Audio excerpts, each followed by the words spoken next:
The other day I was in paradise, for I am gay and joyful. For God was so amorous toward me, to whom all obeys. Earth, seas, valleys, and mountains. And he said to me, "Monk, why did you come? And how is Montaudon? There where you have the greatest company." Lord, I have stayed shut up in the cloister a year or two, for which I have lost the barons, only because I love you and serve you. They make their love strange to me. Lord Randos, whose is Paris, was never burdensome nor tricky toward me, and of my heart I think he pities me.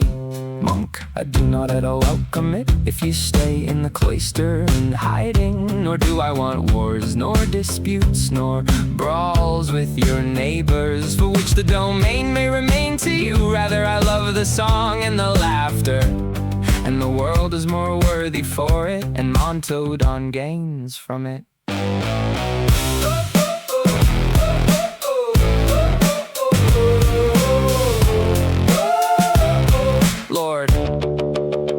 Lord, I fear that I may fail if I make couplets or songs, for one loses your love and you, who knowingly lies, for which I part myself from the bargain through the world, that I may not come near it. I turn to the readings and left off the going to Spain. Monk, you did very ill in it, for you did not soon go quickly to the king, whose is Olarin, who was so much your friend, for which I praise that you make yourself gentle to him. Ha!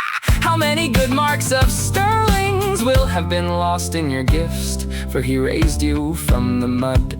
Lord, I would truly have seen him, if it were not for the ill from you, for he suffered his imprisonments. But the ship of the Saracens, does it not at all remember you, how it washed itself, for it gathered itself inside Acre? There would be enough proud Turks there still. He is a fool who follows you into the fray.